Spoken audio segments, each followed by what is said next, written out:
onda? Bienvenidos, bienvenidas a un nuevo video. Oigan, hoy les traigo 3 mejores y mis primeros libros que comencé a leer acerca de finanzas personales y educación financiera. La verdad es que estos libros que les traigo son muy, pero muy interesantes y sobre todo te aperturan totalmente la mente, es un cambio radical y por ende es que se los quiero compartir porque yo sé que a más de a uno les interesa saber acerca de este tema y adentrándose también. Así que pues nada más y nada menos que mis primeros libros con el cual yo comencé, ya lo han visto, pero aquí se los traigo. Los secretos de la mente millonaria de Harry Eker.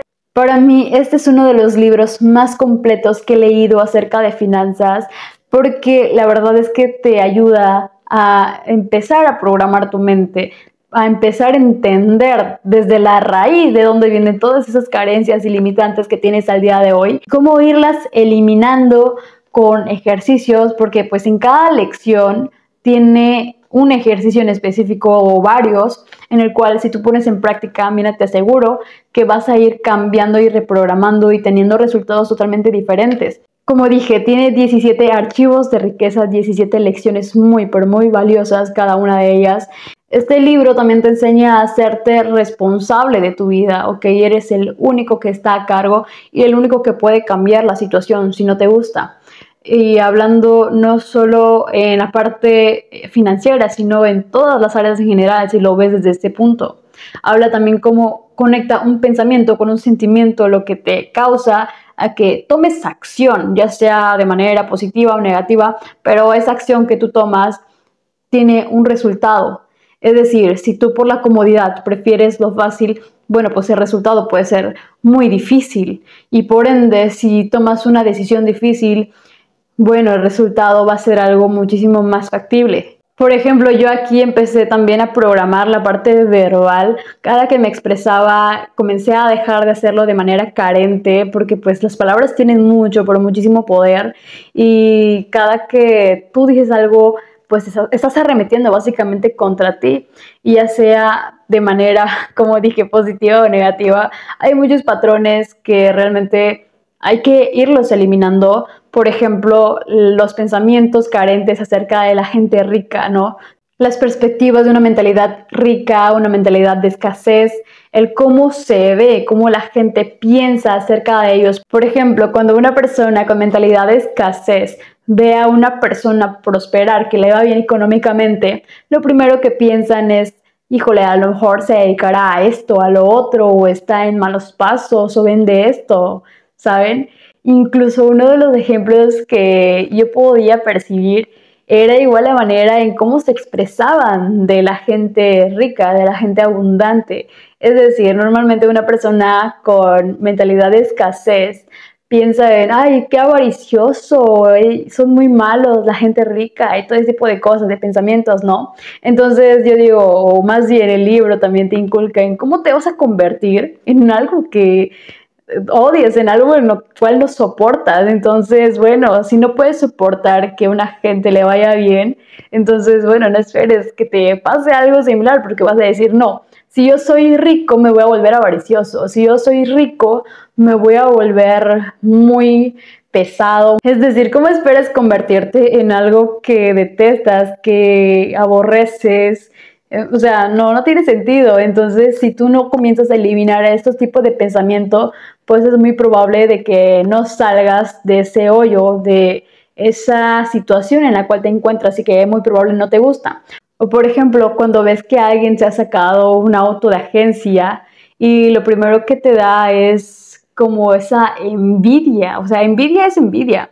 Y dices: ok, yo también quiero lo de él, ¿no? En vez de: ok, a él le va bien, perfecto, y en algún momento pues yo también voy a tener lo mismo. En vez de tener esa envidia y sobre todo el estar como aborreciendo a esa persona porque ha tenido lo que quizá tú ahora no en este momento. El caso es que todo ese tipo de pensamientos, de programaciones, son muy fuertes y muy arraigados, que a veces pues inconscientemente uno habla, uno lo piensa, uno lo dice, también a crear nuevas fuentes de ingreso, nuevos activos. De hecho, yo fue que comencé a administrar mejor mi dinero, a entender cuánto es lo que está entrando a mi bolsillo, cuánto es lo que está saliendo, el ir identificando y administrando esta parte de cuáles son mis gastos hormiga, o sea, cómo irlos reduciendo. Es un libro bastante explícito, a mi parecer, y en el cual entiendes demasiadas, o sea, es demasiada información, demasiado completa.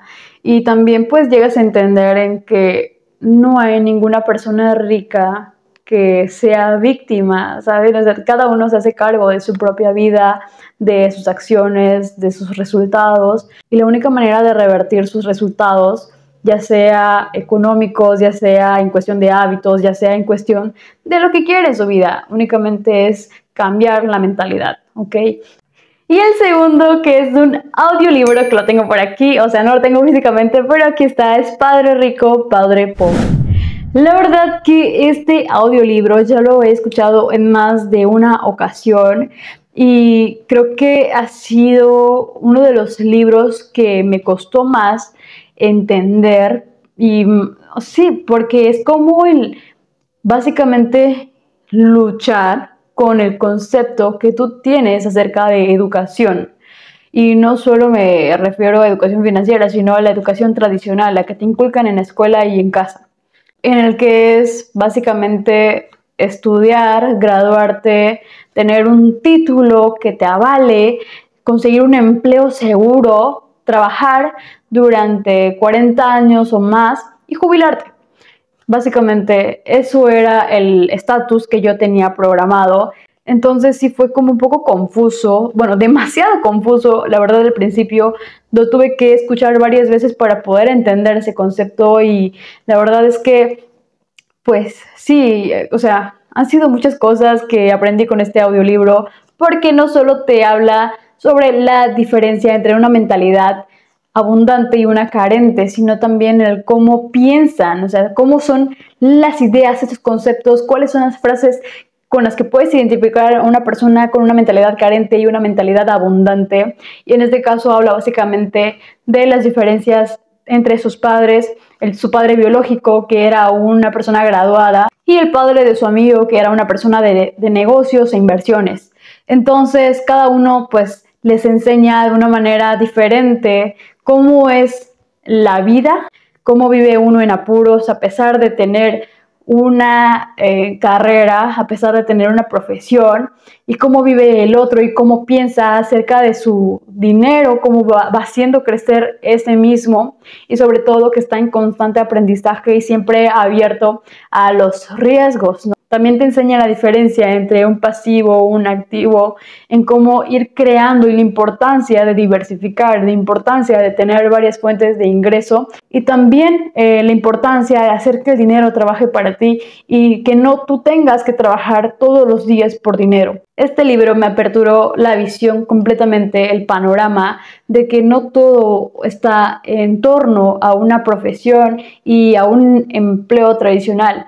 Y con esto no digo que esté mal, de hecho, pues está perfectamente el tener un título y estar preparado profesionalmente es totalmente necesario en el área que lo es. Es decir, para que tú puedas ser un dentista, cirujano, puedas ser un médico excelente, un abogado, sí o sí requieres cursar este grado de estudios. Pero si tú quieres ser una persona, por ejemplo, emprendedora, inversionista, pues no siempre requieres de un título. Es más el conocimiento, la práctica y el estar pues dedicándole, sí, la práctica. El caso es que pues yo comencé con este tipo de conceptos, entendí mucho acerca de ello y tampoco digo que esté mal el ser un empleado. De hecho, pues he tomado esa vía y no es algo que me apetezca. De hecho, pues en la mayoría de los casos siempre ha sido como el hecho de que yo emprenda un nuevo negocio, pero bueno, de hecho ese es otro tema. Y sí, siempre he trabajado más que nada por mi cuenta. El caso es que siento que es algo que me gusta más, ¿no? Cada quien con sus gustos, sus preferencias, pero este libro de verdad que me hizo tener una visión y un panorama totalmente diferente y distinto a lo que yo estaba inculcada en casa. Y como último libro tengo este que está aquí, que es de Robert Kiyosaki, del por qué los ricos se vuelven más ricos. Y en esta parte habla sobre los colapsos económicos, financieros, de cómo esto ha afectado, de las ventajas o más bien desventajas, perdón, del tener tu dinero ahorrado o guardado más bien en casa, del cómo está perdiendo su valor cada día que pasa y bueno, ya no es tan rentable como en su momento lo fue. Por ende, hace énfasis en la importancia de poner tu dinero a trabajar, de invertirlo en un activo. Obviamente, este libro se enfoca más en la parte de las bienes y raíces, habla mucho sobre este tipo de conceptos, el cómo los ricos generan sus activos mediante la deuda, cómo utilizan todo esto, los impuestos a su favor y bueno, básicamente con previa educación, con previa materia fiscal, porque incluso hace referencia sobre algunos consejos que le da su asesor fiscal. Básicamente es la introducción de cómo comenzó a adentrarse en el mundo financiero, cómo utilizar la deuda a tu favor, de lo que la educación financiera es en realidad y también los conceptos de que la gente te ha dicho que es, pero en realidad lo que no es la educación financiera. Habla de estrategias, conceptos y consejos de cómo hacer crecer tu dinero, de cómo los ricos también declaran sus impuestos, de qué manera los reducen y este tipo de conceptos muy interesantes que tú dices, ok, eso no me lo esperaba, o sea, cómo hacen sus declaraciones pues de manera legal, de todo lo que hay detrás de todo lo que la gente no sabe, todo lo que la gente piensa que es y es por ende que, o sea, la gente cuando ve que alguien dice, ok, es que yo no pago impuestos, es como que, ya me estás robando, o eres esto, o eres lo otro. No, es como que va mucho en la materia fiscal, habla mucho sobre este término. Es un libro bastante completo para entender los conceptos básicos de lo que es educación financiera, de lo que son algunos puntos que quizá no entendemos al momento de qué significa cada cosa y cómo reducir impuestos y qué es y para qué significa y cómo puedo usar la deuda a mi favor y cómo puedo invertir. Son muchos conceptos, la verdad, bastante interesantes. Este libro lo recomiendo ampliamente y más si quieres empezar a entender muchos conceptos de cómo es que los ricos se vuelven cada vez más ricos, cómo generan más, cómo pueden invertir de manera inteligente y obviamente pues sí, tomando sus riesgos, pero de una manera estratégica. Y hasta aquí ha sido todo por el video de hoy. De verdad, creo que ha sido un tema bastante interesante. Déjenme saber en los comentarios si ya han leído alguno de estos libros, qué tal les ha parecido, cuál otro me recomiendan. De verdad que este año uno de mis objetivos es adentrarme más en el mundo de la lectura y obviamente en el crecimiento no solo personal, sino también financiero. Así que pues nada, eso ha sido todo por el video de hoy. Nos vemos a la próxima. Bye bye.